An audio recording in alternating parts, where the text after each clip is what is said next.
Hello everyone, welcome back to my YouTube channel. आज हम अपना वन पेजर सीरीज जो हमारा चल रहा था उसका ये जो हमारा लेक्चर नंबर 4 होगा। ठीक है, लेक्चर नंबर 4 है GS3 economy one pager note based series जो हमारा चल रहा था PYQ बेस्ड। टॉपिक नंबर 1 जो था, ठीक है, पार्ट 3 या पार्ट 4 होगा। आइए हम लोग, यह चौथा लेक्चर होगा। इसके ऊपर हम लोग कहाँ थे देख लेते हैं एक बार हम। ठीक है, करंट अकाउंट कन्वर्टेबिलिटी तक हमारा पिछले बार हो चुका था। आइए हम आज से WTO को कवर कर लेंगे ढंग से। देखिए सारे ये जो हमारा टॉपिक नंबर 1 का जो आपका ये फर्स्ट जो है issues related to Indian economy, issues related to planning इसमें दिया हुआ है। इंडियन इकॉनमी का जनरल इशूज भी एग्जाम में पूछता है, तो उसका हम लोगों ने बस एक फोमो ना रहे हमारे भीतर, उसके लिए जो भी क्वेश्चन हमने पूछा उसको हम ब्रीफ में थोड़ा सा हम उसको देख लेंगे, फिर आगे हम जल्दी से बढ़ेंगे। प्लानिंग पे ज़्यादातर क्वेश्चन नहीं करने हैं बस आप, क्योंकि प्लानिंग कमीशन आप जानते हैं ख़त्म हो चुका है। नीति आयोग, इसका एजेंडा हम बस देख लेंगे, उसके बाद मोबिलाइजेशन ऑफ रिसोर्स पे जाएंगे। बाद बाकी के जो भी जो हमारे टॉपिक्स हैं वो थोड़ा जल्दी में हो जाएगा कंप्लीट अब। ठीक है, आइए हम देख लेते हैं।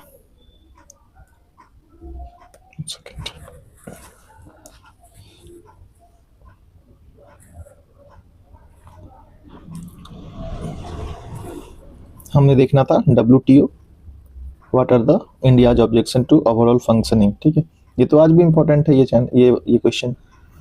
ऐसा तो नहीं है कि WTO से क्वेश्चन नहीं पूछ सकता, इंडिया का ऑब्जेक्शन आज भी होगा। इसको हम 2025 के हिसाब से भी थोड़ा बहुत देख लेते हैं। आइए हम पहले अपना देख लेते हैं क्या करना है। WTO इस तरीके से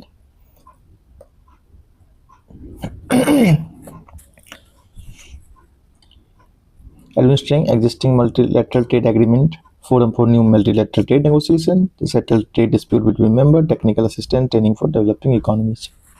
ये मेजर फंक्शन होता है। 98% जो ग्लोबल ट्रेड होता है कवर करता है WTO। इंडिया का ऑब्जेक्शन क्या है? Bias towards developed nation. ठीक है, public stock holding for food security, a major point of content is the rule that a country. ये जनरली आपको आप इंडिया जो ऑब्जेक्शन जैसे ही डालेंगे क्रोम पे, गूगल पे, जो भी हो, वहाँ से मैंने ये इसको लिया है।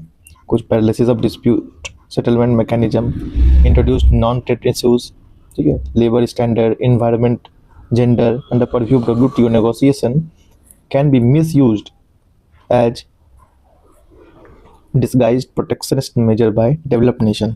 बहुत सारा आप देखते होंगे फाइटोसैनिटरी मेजर्स लगा दिया जाता है बहुत बार, और कहा जाता है कि तुम्हारा प्रोडक्ट जो है उसमें केमिकल्स ज़्यादा है या फिर साफ़ सफाई नहीं है। इस तर्ज पे भी वो लोग रिजेक्ट कर देते हैं इंडिया के माल को। तो ये सब हमारा जो ऑब्जेक्शन है, भारत को स्पेशल डिफरेंशियल ट्रीटमेंट जो होता है डेवलपिंग नेशन को मिलता है। अब देखो कि इसके अंदर क्या प्रॉब्लम आ रही है, such as longer implementation period for commitment, developed nation want reform to exclude. जो डेवलप्ड नेशन है वो एक्सक्लूड करते हैं इकॉनमी, मतलब करना चाहते हैं इंडियन और चाइना की इकॉनमी जैसे जो देश हैं उसको, जो थोड़ा सा मजबूत हो गए हैं, तो उनको एक जलन सी होती है। एक नॉन टैरिफ बैरियर जो होता है, आप देख सकते हैं stringent sanitary and phytosanitary measures, technical barrier to trade which are often costly and difficult to for India exporter to comply. तो ये सब हमारा ऑब्जेक्शन है WTO को लेकर के। ठीक है, चलिए हम अगला देख लेते हैं, दोहा राउंड। अब देख रहे हैं कि दोहा राउंड जो है, दोहा राउंड ऑफ टॉक 2006 से पूछा जा रहा है। Discuss India stand on agricultural issues, WTO ministerial conference since Doha round 2008 में पूछ चुका है। अब आगे आइए, अब 2009 भी देख लीजिए, फिर 2017। तो इतनी बार जो क्वेश्चन पूछा है, इवन जब हम लोग 2013 से majority of the coaching centre जो 2013 से लेकर के 2025 तक आपको कवर करती है, लेकिन ये क्वेश्चन जो है 2017 में आया, तो दोहा राउंड जो है इंपॉर्टेंट है। इसको एक बार थोड़ा सा छोटा सा नोट इसको तैयार कर लेंगे, ताकि अगर एग्जाम में अगर गलती से भी क्वेश्चन पूछ ले, इंडिया का क्या कंसर्न है दोहा राउंड को लेकर के, क्या उसके डायमेंशंस है, ये सब हम देख लेंगे। आइए हम देख लेते हैं इसको जल्दी से, ज़्यादा समय हम इस पर बर्बाद नहीं करेंगे। पूरा 20 मिनट में पूरा वीडियो ख़त्म करने की कोशिश करना है। देखो मेजर दोहा डेवलपमेंट राउंड 2001 में कतर में हुआ था, ठीक है। WTO negotiation series aimed at promoting fairer global trade with strong development focus. It prioritize reform in agriculture, services, trade rule to support developing nation like India. Objective क्या था? Reduce tariff trade barrier for wider market access, reform agriculture subsidies, expand service trade and professional mobility, enhance participation of least developed countries, strengthen dispute settlement and sustainable development. अब India का stand क्या है agriculture को लेकर के? Defend MSP. MSP India के लिए आप जानते हैं कितना इंपॉर्टेंट है। यहाँ के फार्मर्स जो हैं, फार्मर प्रोटेस्ट हुआ था एमएसपी को लेकर के भी काफ़ी दिनों तक। Along with G33 nation, India demand a permanent solution exempting food security subsidies from trade distorting limits. WTO जो होता है ना, फूड सिक्योरिटी को जो है उसको डिस्टॉर्टिंग एलिमेंट मानता है, लेकिन इंडिया इस चीज़ को अफोर्ड नहीं कर सकता है, क्योंकि जिसकी भी सरकार होगी भारत में, अगर फूड सिक्योरिटी पर वो ध्यान नहीं देगा वो गवर्नमेंट रहेगी नहीं। इसलिए इंडिया के लिए काफ़ी इंपॉर्टेंट है। इंडिया नेगोशिएशन शिफ्ट क्या है? Initially firm on agriculture, India letter south reciprocal gain in service specially IT and mode for movement of professionals. Critics call it dilution of farm interest. India term it a balanced strategy for inclusive growth and poverty reduction. Agriculture का perspective हमने देख लिया, जो कि ज़्यादातर यही पूछा गया हुआ है एग्रीकल्चर के बारे में कि दोहा राउंड में एग्रीकल्चर में क्या परेशानी है, नहीं है, ये सब पूछा गया है। एक नॉर्मल सा आप नोट्स तैयार कर लेंगे 1 पेज का। डेवलप्ड एंड डेवलपिंग डिवाइड, ठीक है। Stalemate continues over market action subsidy reform, develop nation, आप पढ़ सकते हैं इसको। रिसेंट कॉन्टेक्स्ट, हमेशा देखो कोई भी पुराना क्वेश्चन है, ओल्ड क्वेश्चन पूछा है, अगर आज भी आपको वो रेलेवेंट लगता है, कुछ नहीं करना है, क्वेश्चन को टाइप करिए, उसमें करंट अफेयर का कमांड दे दीजिए। करंट अफेयर मुझे 2025 का, 24 का, जो भी चाहिए वो आपको मिल जाएगा। और अगर हाल फिलहाल के टॉपिक्स होंगे तो आपको आसानी से इंटरनेट पे मिल जाएंगे। Continues to lead G33 for equitable and inclusive trade reform. 3 point मैंने लिए हैं, ठीक है। एक आप कंक्लूजन इसके अंदर डाल सकते हैं कि दोहा round could remain incomplete due to north south division, yet India consistent advocacy for food security, farmer protection and fair trade keeps it central to WTO। ये आपका एक छोटा सा कंटेंट तैयार हो गया WTO दोहा को लेकर के, ठीक। और आप थोड़ा सा देख लो, ये हमारा पार्ट है India priorities in WTO Doha round, agriculture, MSP, food security, public stock holding, service में IT, digital trade, mobility of professional, market access, FDI opportunity, ये कीवर्ड्स हैं बेसिकली। चलिए, ये ऑलरेडी यूज हो चुका है आपके आंसर में, तो इसको कंसीडर दोबारा करने की जरूरत नहीं है। दोहा राउंड हमने देख लिया, अब आइए हम इसको फिर से खोलते हैं। दोहा राउंड हो गया हमारा। ऐसे क्वेश्चन में आपको ज़्यादा समय वेस्ट नहीं करना है कि आप जा रहे हो A4 शीट में हर जगह से देख देख के बना रहे हो। जो क्वेश्चन बहुत पुराने हैं आज के डेट में, उतना ज़्यादा रिलेवेंट नहीं है, आप उसको नेट की सहायता से, उसको इंटरनेट या फिर ChatGPT के सहायता से आप उसको आसानी से करके आगे बढ़िए, क्योंकि बहुत कुछ करना है आपको कंप्लीट। इतना कम समय में ये पॉसिबल नहीं है, बहुत फास्ट सिलेबस है, एक चीज़ से आपका कुछ नहीं बिगड़ने वाला है। ये हो ही गया हमारा सारा, मैंने कवर करने की कोशिश की है जो भी प्रॉब्लम थे इसके अंदर। फिर फूड सिक्योरिटी देख लीजिए, फूड सिक्योरिटी का मैंने बना दिया है नोट्स इस तरीके से मैंने बनाई। फूड सिक्योरिटी आप जानते हैं, फूड सिक्योरिटी का है ये। फूड सिक्योरिटी आज के डेट में भी रिलेवेंट है, हमेशा रिलेवेंट रहेगा ये, कभी भी जब तक भारत एक डेवलप नेशन नहीं बन जाता और जब तक UPSC भारत से नहीं हट जाता तब तक ये रेलेवेंट है, ठीक है। बहुत रेलेवेंट टॉपिक है ये, आपको बेसिक जानना है थोड़ा सा, ताकि आप अगर कभी भी एग्जाम में पूछे तो आप सीधा स्टार्ट करो यहाँ से। Aims to ensure access to adequate food at affordable price covering 75% of rural and 50% of urban population. Landmark measure against hunger and malnutrition in India. आपका एक रेडीमेड इंट्रोडक्शन हो गया। अब जनरली पूछते हैं चैलेंजेस क्या है, तो आप 1 2 3 4 5 चैलेंजेस मैंने डाल दिए, और भी चैलेंजेस अगर आपको लगते हैं तो देखो मैंने स्पेस छोड़ के रखा हुआ है, इतना इतना सारा 5-6 चैलेंज और आ जाएंगे इसके अंदर। ज़रूरत नहीं है, अगर कोई एग्जाम्पल ऐसा दिखता है, चैलेंज दिखता है, तो आप उसके अंदर डाल दीजिए। फिर WTO कंसर्न क्या है, ठीक है, MSP प्रोक्योरमेंट जो भारत का है, ठीक है, and public stock holding viewed as a trade starting. मैंने आपको पहले बताया था ये चीज़। Bali peace clause temporarily sealed India's program but a permanent solution is pending. Permanent solution अभी भी इंडिया के पास नहीं है उसका, क्योंकि समय समय पर वो लोग इसके खिलाफ आवाज़ उठाते रहते हैं। Developed nation fear India's green stock में डिस्टॉर्ट ग्लोबल प्राइसेस, क्योंकि आप जानते हैं भारत जो है एक फूड बास्केट ऑफ वर्ल्ड है। तो इंडिया कोई भी काम अगर एग्रीकल्चर में करता है तो वो पूरी पूरी दुनिया पे वो इफेक्ट डालता है। तो इसलिए लोग थोड़ा परेशान रहते हैं। तो इंडिया स्टैंडर्ड WTO क्या है इसको लेकर के, इंडिया जो है लीड करा G33 set food security is non negotiable. इस पर ये नेगोशिएशन करना ही नहीं चाहता है। Demand flexibility in subsidy classification to safeguard farmer and consumer interest. Emphasise that WTO rule must align with developmental priorities of poor economies. और कोई भी अगर हाल फिलहाल के होंगे तो उसके लिए मैंने स्पेस छोड़ के रखा है, क्योंकि ये तो डिजिटल फॉर्म में मैंने इसका PDF निकाला हुआ है। और आप कंक्लूजन में क्या डाल दोगे, food security act is vital for social justice, require fiscal prudence, efficient governance, India standard WTO balances domestic welfare imperative with global trade obligation, reaffirming its leadership among developing nation। कोशिश करना keyword ढंग के डाल दो, 1-2, उससे थोड़ा answer आपका तो एक मैच्योर टाइप का फील होगा। अब आगे हम लोग देख लेते हैं। फूड सिक्योरिटी खत्म, मेजॉरिटी ऑफ इशूज मैंने इसमें 2 ही बार शायद क्वेश्चन पूछा है इसके ऊपर, शायद सोशल जस्टिस के अंदर पूछा हो तो मुझे नहीं पता। GS3 के अंदर ये 2 ही क्वेश्चन पूछे हैं WTO के रिगार्डिंग। फूड सिक्योरिटी का क्वेश्चन तो और आया होगा, निश्चित आया होगा, लेकिन WTO से जो एसोसिएटेड क्वेश्चन है वो 2 क्वेश्चन आए। अब डंपिंग क्या होता है, डंपिंग अनफेयर ट्रेड प्रैक्टिस को डंपिंग कहते हैं, ठीक है। इसका ऑब्जेक्टिव क्या है, ये बहुत पुराना क्वेश्चन है इसलिए मैंने इसको नोट्स के अंदर इंक्लूड नहीं किया है, लेकिन मैं आपको बता देता हूँ डंपिंग क्या है ब्रीफ में, ठीक है। यहाँ पर मैंने सेव कर रखा है, आप देख सकते हैं। Dumping in international trade is an unfair trade practice that occurs when an economy export goods to a foreign market at a price lower than its normal value.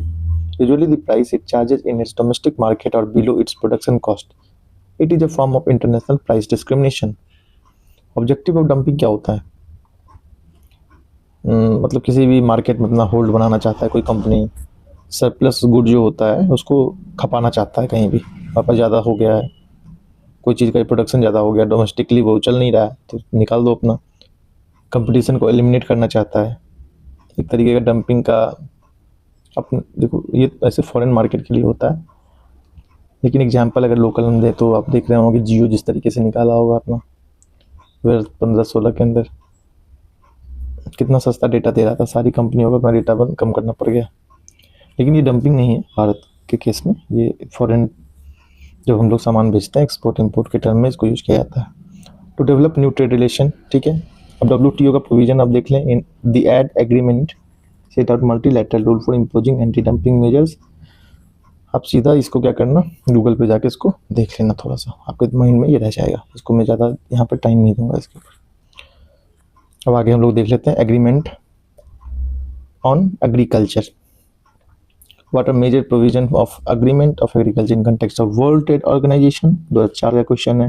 फिर 2005 में पूछा है major provision of agreement on agriculture in the context of WTO का जो chapter आप पढ़ेंगे economy के अंदर, तो उसके अंदर आपको ये टॉपिक मिलेगा पढ़ने को कि एग्रीमेंट ऑन एग्रीकल्चर AOA करके आता है। Difference between green box subsidy, blue box subsidy, what are the direct and indirect subsidy provided to farm sector in India? Discuss the issues raised by WTO in relation to agriculture subsidies। 2023 के अंदर ये question पूछा हुआ, तो हम लोग इसको कर लेंगे। आइए देखते हैं क्या क्वेश्चन पूछे गए हैं, किस तरीके से आज ये रिलेवेंट है टॉपिक। एग्रीमेंट ऑन एग्रीकल्चर, मैंने कहा था आपको the agreement on agriculture introduce in 1995 WTO के अंदर किया था। Aim to make global agriculture trade practice fair and market oriented. Reduce करता है डिस्टॉर्शन को, सब्सिडीज के कारण जो पैदा हुआ डिस्टॉर्शन है, प्रोटेक्शनिस्ट पॉलिसीज है, while seeking equitable participation of developing nation। Major provision क्या है भाई? मार्केट एक्सेस आप देख रहे हैं, डोमेस्टिक सपोर्ट का सब में दो मैंने दो तीन वन डाल दिए हैं। एक्सपोर्ट सब्सिडीज इस टाइप से बना सकते हैं। देखो नोट्स बनाते वक्त छोटा सेंटेंस इस टाइप से चीज़ें, मतलब छोटा सेंटेंस में लिखो ताकि आप बाद में इसको ऐड करो, क्योंकि आपका ये इनिशियल नोट्स है, बाद में ये अपग्रेड होगा, इसमें करंट अफेयर ऐड होंगे, तो नोट्स जो होता है फिर आपको एक और नोट्स इसके बाद तैयार करना होगा। तो तैयार लोग करते हैं अपने एग्ज़ाम के समय में, क्योंकि जब आप इस नोट्स को रिवाइज करेंगे बार बार, जब आप रिवाइज करेंगे तो बहुत सारी चीज़ें इसके अंदर आपको याद हो जाएंगी। तो एक ऐसा नोट्स बाद में लोग तैयार कर लेते हैं, 1 पेज, आधा पेज, 1/4 पेज में, जहाँ सिर्फ वो चीज़ें लिखी जाती हैं जो याद नहीं रहता, जो रिमेंबर नहीं कर पाते लोग, उसको उसमें डालते हैं, उसको एग्ज़ाम के टाइम में उसको यूज करते हैं ताकि आंसर लिखने में आराम हो। लेकिन ऐसा कोई नेसेसिटी नहीं है ऐसा। अगर आप कंफर्टेबल हैं अपने नोट्स के साथ तो कर सकते हैं, जिनको थोड़ा याद करने में परेशानी होती है वो ऐसा करते हैं। दोनों सबका अपना अपना तरीका होता है। फिलहाल अभी उस पर नहीं जाएंगे, क्योंकि अगर हम उस टाइप का नोट्स अभी तैयार करने लगेंगे, स्मॉल नोट अगर तैयार करने लगेंगे वेरी लेस कंटेंट के साथ, ठीक है, ऐसे ये लेस कंटेंट ही है, मैंने इसमें ज़्यादा कुछ डाला नहीं, इसमें अपडेट बाद में जो अगर आपको उस वक्त रिलेवेंट लगेगा आप उसमें कर सकते हैं। अगर बहुत कम लगे बाद में आपको ही समझ नहीं आएगा, वो समझ में ही आना बंद हो जाएगा खुद का नोट्स। 1-2 बार हुआ है मेरे साथ, मैंने किसी टॉपर को देख करके उस टाइप का नोट्स तैयार किया, मैंने कीवर्ड सब बस डाल दिए, मैंने ना कुछ डेफिनेशन ढंग से डाला, ना बाद में मैं उस चीज़ को समझने में असमर्थ हो गया। आप 1-2 बार पढ़ लो, क्योंकि मेन काम है आपका कि इस नोट्स को पढ़ के आप आंसर राइटिंग कर सको। आंसर राइटिंग के लिए आपके पास कंटेंट जो है अवेलेबल रहे। अब उसमें क्या जोड़ रहे हो, क्या घटा रहे हो, ये आपकी मर्जी है। एटलीस्ट PYQ जो पूछे गए हैं प्रीवियस ईयर क्वेश्चन, जो हम इकोनॉमी के अंदर 2013 से 2025 करेंगे, और कुछ जो उससे पहले के हैं 2013 के पहले के भी हैं, उसमें आप जब क्वेश्चन देखोगे, क्वेश्चन किससे देखना है? सिनॉप्सिस IAS का ये आपका कंटेंट है PYQ का, इससे देखना है। क्वेश्चन आप वहाँ देखोगे, रेलेवेंट जो भी होगा, जैसे कि मैंने WTO का किया, ठीक है, बहुत सारे जो कोचिंग है issues related to Indian economy, ये प्रीलिम्स में ही आपको वो पढ़ाएंगे। मेंस के लिए इसका जो क्वेश्चन होता है उसको रेलेवेंट नहीं मानते हैं, लेकिन मैंने जो है उसको टॉपिक नंबर 1 जो है हमारा issues related to Indian economy, जो मेजर हमारा जनरली वो मेजर इशू नहीं है आज के कंटेक्स्ट में, जनरल टॉपिक्स हैं जो कि हम प्री में पढ़ते हैं, लेकिन उसका एक नोट्स मैंने बना लिया ताकि एक सेंस ऑफ कंप्लीशन रहे हमारे माइंड में। आइए हम लोग इसको मिटाते हैं।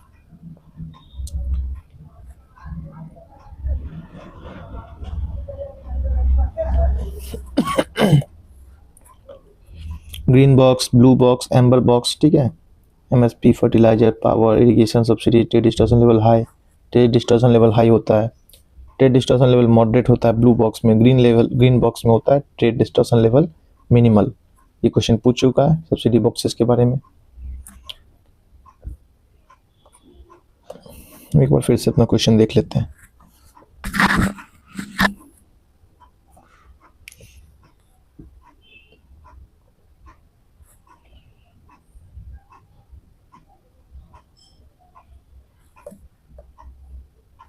मेजर प्रोविजन ऑफ AOA हम देखेंगे पहले, इसमें 2 है हमारा।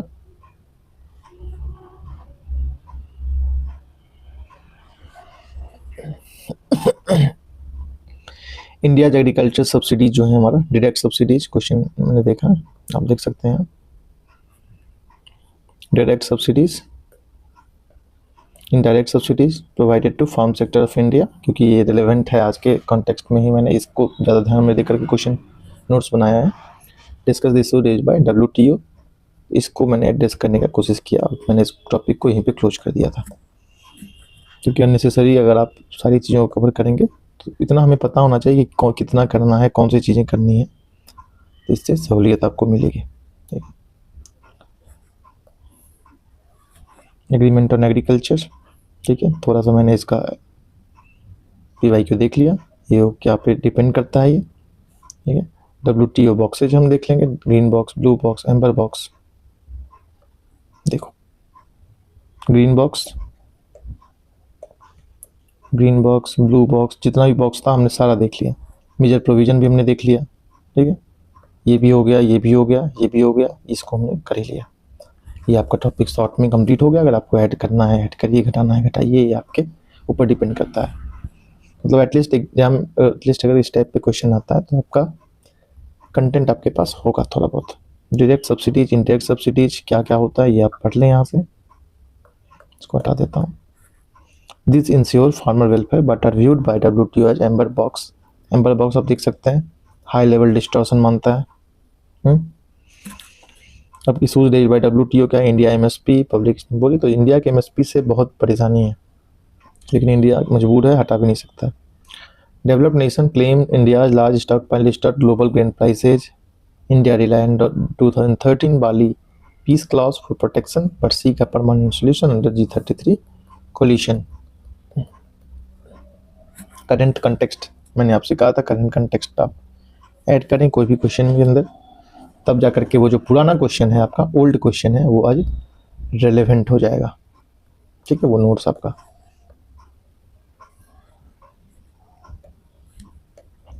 WTO MC13 Abu Dhabi 2024, India demanded permanent peace clause, ठीक है। India oppose new subsidy discipline until historical asymmetries are corrected. Bharat अपना पुराना जो हिस्टोरिकल इनजस्टिस हुआ है उसका एक उदाहरण देते हुए उसने कहा कि नया सब्सिडी जो डिसिप्लिन है उसको हम फॉलो भी नहीं करेंगे। पढ़ सकते हैं आप यहाँ से खुद से, इसको मैं बोलूँगा नहीं। अब कंक्लूजन मैंने एक दे दिया, क्योंकि थोड़ा सा बड़ा है, इसको शॉर्ट में इतना बड़ा कंक्लूजन हम लोग एग्जाम में नहीं देते हैं।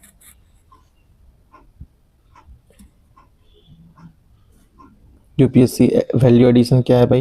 India WTO position highlighted the principle of trade justice over trade liberalisation reflecting a balance pursuit of food security and global competitiveness. ये भी खत्म हो गया। अब आगे हम देख लेते हैं अपना क्या हमारा इंपॉर्टेंट चैलेंज एंड रिफॉर्म की बात हुई है। Discuss the reason for failure of Seattle millennium talk on the WTO। 2000 का ये क्वेश्चन है, पता ये आज के डेट में तो रिलेवेंट नहीं है। Discuss the importance of World Trade Organization to Indian economy in the light of various opportunity challenges at the global level। तो ये क्वेश्चन आज भी पूछा जा सकता है, ये आज भी इम्पोर्टेंट है, इसका थोड़ा सा हम देख लेंगे। The aim of information technology agreement to lower all tax and tariff on IT product by signatories to zero, what impact would such agreement have on India's interest। इसको थोड़ा सा देख लेंगे क्या इशू है, ज़्यादा इसके अंदर हम लोग डीप में नहीं जाएंगे। What are the key area of reform if WTO has to survive in the present context of trade war। आप देख सकते हो USA की जो पॉलिसीज है आफ्टर ट्रम्प, जब से वो पावर में आए हैं, टैरिफ बैरियर इससे नीचे वो बात नहीं करते। ये टैरिफ बैरियर दरअसल जो यूनाइटेड नेशन का है, वो अपने उसका जो बेटा है डोनाल्ड ट्रम्प का, वो पाकिस्तान के साथ इतना क्लोज क्यों आ चुके हैं डोनाल्ड ट्रम्प? बहुत सारा जो उसका जो कंपनी है उसके बेटे का, वहाँ पर पाकिस्तान के साथ सीधे उसकी कंपनी को जो है वो प्रॉफिट पहुँच रहा है। डिटेल में मैंने कहीं देखा था ये चीज़, कोई आर्टिकल मैंने देखा था, कोई एक्सपर्ट वो बता रहे थे। तो इसलिए डोनाल्ड ट्रम्प की ये पॉलिसीज आपको दिख रही है, सब चलता रहता है जियो पॉलिटिक्स के अंदर।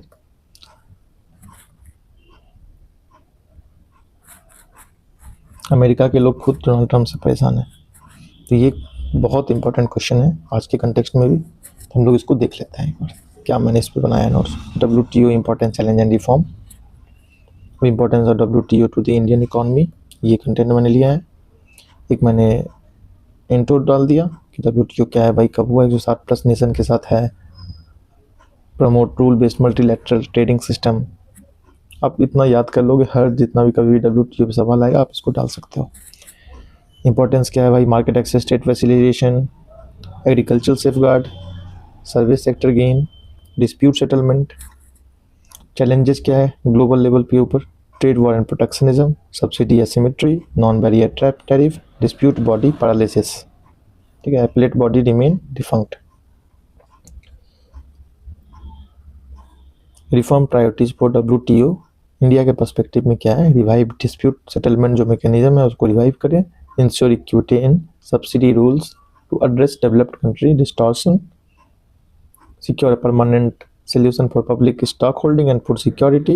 Build an inclusive digital trade framework protecting data sovereignty. Enforce special and differential treatment to developing nation. आप जाकर देखें कि इंडिया को भी मिल रहा है कि नहीं ये वाला प्रिविलेज। करंट प्रिविलेज में इसमें डाल दिया हूँ कुछ कि WTO ministerial conference Abu Dhabi हुआ, India advocate for balance food security framework. ये काफ़ी जगह रिपीट हो चुका है ये वाला point. Abu Dhabi, Bali, peace clause, Abu Dhabi. इस तरीके से कंटेंट है हमारा, देख रहे हैं। एक पेज में निपटाने की कोशिश है पूरा, एक कंक्लूजन मैंने डाला।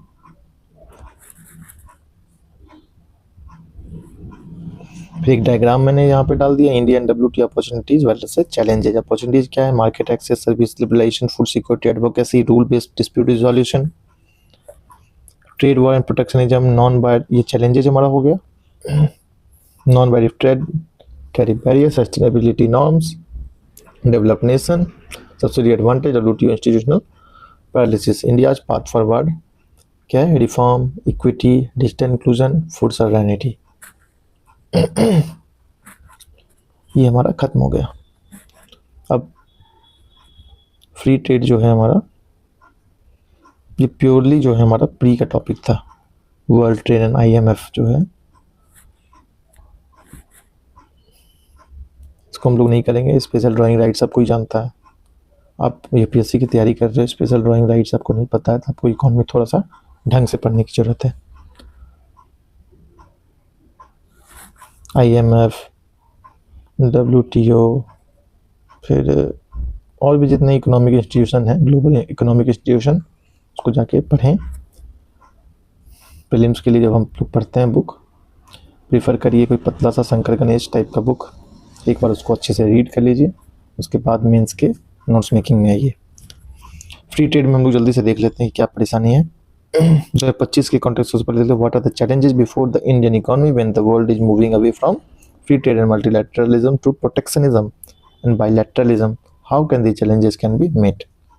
फ्री ट्रेड एरिया क्या होता है? नॉन टैरिफ ट्रेड बैरियर क्या होता है? What is the main difference between free trade area and common market. Examine the function of European trade association. Market declaration कब का है नहीं है पता नहीं, अब आकर देख लेते हैं। Free trade area, common market, इस टाइप से नोट्स मैंने बनाया है इसका। डिफिनेशन क्या है? Tariff integrated letter cover, European Union, India role goal. No internal tariff होता है फ्री ट्रेड एरिया में, या कॉमन एक्सटर्नल टैरिफ होता है। ईसीआन जो हमारा है वो फ्री ट्रेड एरिया है। कॉमन मार्केट क्या होता है? Not part of any common market.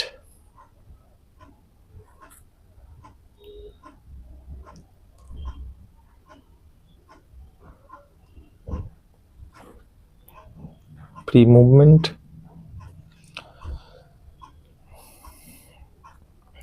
ये हमारा है।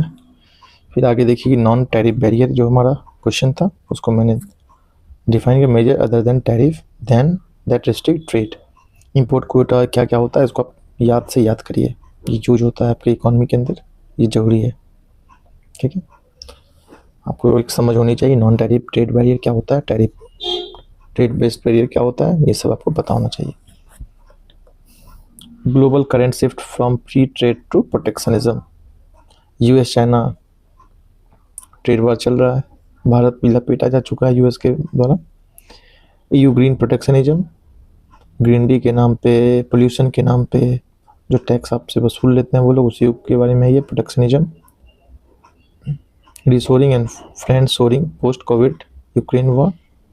WTO paralysis, rise of FTA, RCEP, bilateralism और multilateralism, tech nationalism, export control on semiconductor, AI technology. Challenges आप देख लेंगे यहाँ, export uncertainty, limited access to developed market, pressure to align with western standard, India का जो challenges है, decline in WTO dispute resolution, competitive disadvantage versus RCEP members, balancing Atmanirbhar Bharat with global integration, ये हमारा common challenges. Way forward एक हम डाल देंगे इसके अंदर,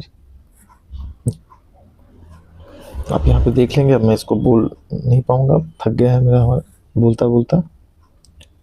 अब कंक्लूजन एक डाल देंगे, जो हमारा एक क्वेश्चन लिखने का जो पैटर्न होता है उस हिसाब से मैंने नोट्स तैयार कर लिया कि free trade protectionism in nature में क्या होता है, नॉन टैरिफ बैरियर क्या होता है, चैलेंजेस जो होता है ये बहुत इंपॉर्टेंट है, वे फॉरवर्ड क्या होना चाहिए, कंक्लूजन क्या है। यहाँ पर हम अपना टॉपिक नंबर 1 को कंप्लीट कर चुके हैं। इससे रिलेटेड टू आइए मैं आपको ओरिजिनल जो PYQ है वहाँ पे लेके चलता हूँ।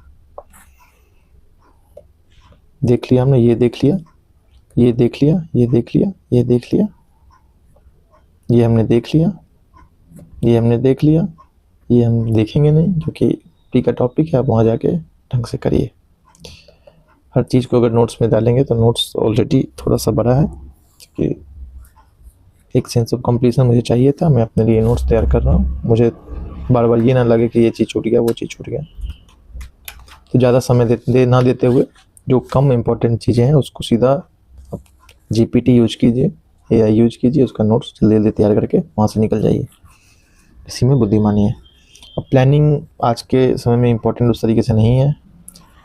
रोलिंग प्लान ये आप देख रहे हो, इम्पोर्टेंट नहीं है। T2 वगैरह का ये सब क्वेश्चन हम लोग नहीं देखेंगे। आप देख सकते हो कि मैंने काटा हुआ है इसको। प्लानिंग में क्या इंपॉर्टेंट है आज के समय में, मैंने कहा था आपसे नीति आयोग इम्पोर्टेंट है। ठीक है, देखो 2001 के बाद सीधा 18 में क्वेश्चन आए हैं। तो ये हम लोग क्वेश्चन देख लेंगे आने वाले लेक्चर के अंदर। NITI Aayog in the context of neoliberal paradigm of development planning, multi-level planning expected to make operation cost effective and remove many implementation blockage। ये हम लोग देख लेंगे। जो रिसेंट के जो हैं क्वेश्चन इसके ऊपर पूछे हुए उसको बस देखने का काम करेंगे और आगे बढ़ेंगे। Planning commission to revise the chapter on, ये सारा इंपॉर्टेंट नहीं है। प्लानिंग कमीशन जब है नहीं हमारे बीच तो फिर उसको पढ़ना कोई मतलब बनता नहीं है, इसको भी हम काटेंगे। 93 के बाद ये क्वेश्चन नहीं आया है। चलिए क्वेश्चन में बस आपको देखो प्लानिंग से रिलेटेड, आपको प्लानिंग वाला जो सब टॉपिक है, एक टॉपिक जो कही है इसको, इसमें क्या है आपको एक नीति आयोग पढ़ना है, ऑब्जेक्टिव, चैलेंजेज, फोकस, इनिशिएटिव्स, फिर किस तरीके से क्या इसका प्लानिंग है, ये सब को हम लोग देख लेंगे। एक नोट उसका 1-1.5 पेज में तैयार कर लेंगे, उतना इनफ है। ठीक है, तो हमने ये अपना लेक्चर अब मैं ख़त्म करूँगा इसको। ठीक है, इस बार लेक्चर डालने में समय थोड़ा सा ज़्यादा लगा, तबीयत ख़राब थी मेरी, खांसी की वजह से मैं बोलने में असमर्थ था, और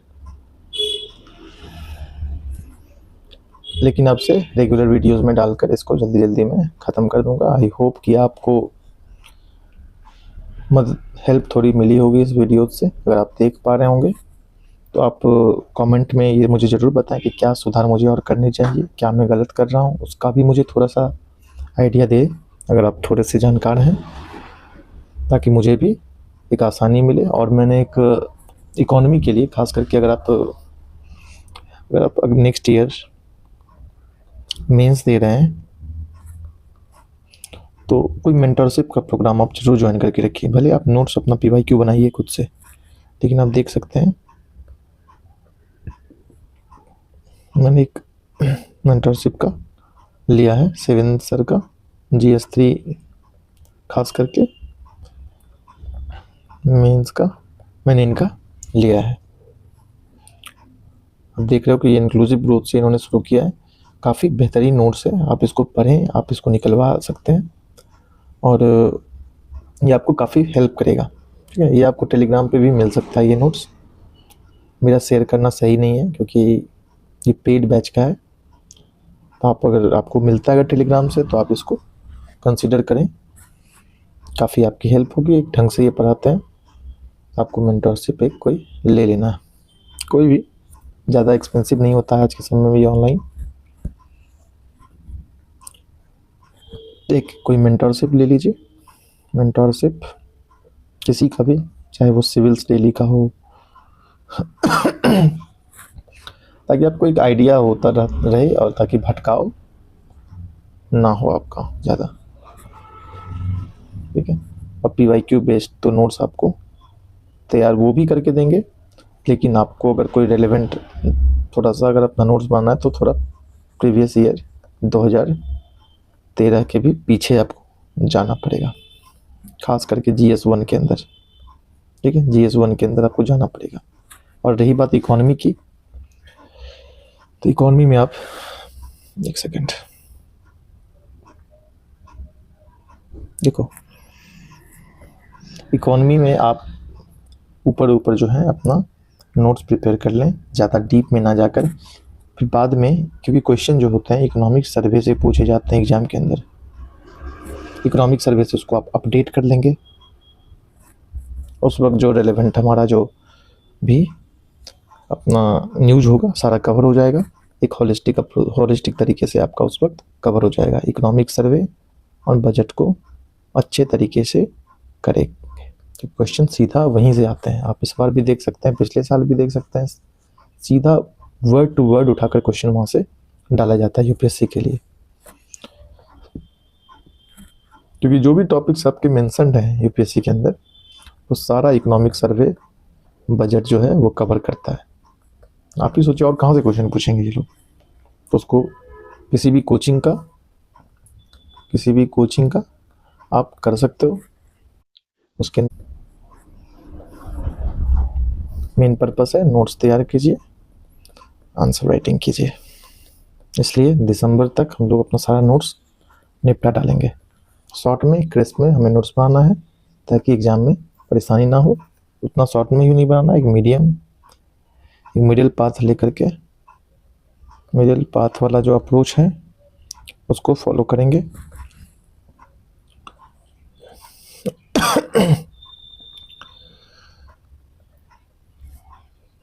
ताकि बाद में अपना नोट्स जो है वो शॉर्ट हो जाएगा, ठीक है। उसमें हम लोग कंटेंट काट देंगे, जो रिलेवेंट नहीं होगा कंटेंट घटा देंगे, कंटेंट बढ़ा देंगे, वो आपके ऊपर है। लेकिन एक ढंग का कम से कम आपके पास एक कंटेंट तो होना चाहिए, तभी आप आंसर लिखने लायक बन पाओगे। क्योंकि अभी आप बुक से अगर लिखोगे तो बुक्स इतने बड़े होते हैं कि आप पलटते रह जाओगे, हर चीज़ दिमाग से निकलेगा। कितनी बार जाकर किताब चेक करोगे, कितनी बार आप जाकर के अपना नोट्स मोटा चेक करोगे। इसलिए नोट्स बनाया जाता है PYQ का। चलिए, अब कोशिश रहेगी कि जल्दी से जल्दी अपने मैं वीडियोज़ लाऊँगा, जल्दी से जल्दी वीडियोज़ आएंगे। अब कोशिश होगी कि 1 से 2 वीडियोज़ पर डे डालूँ, क्योंकि चैनल का ग्रोथ भी इससे बढ़ेगा, ठीक है।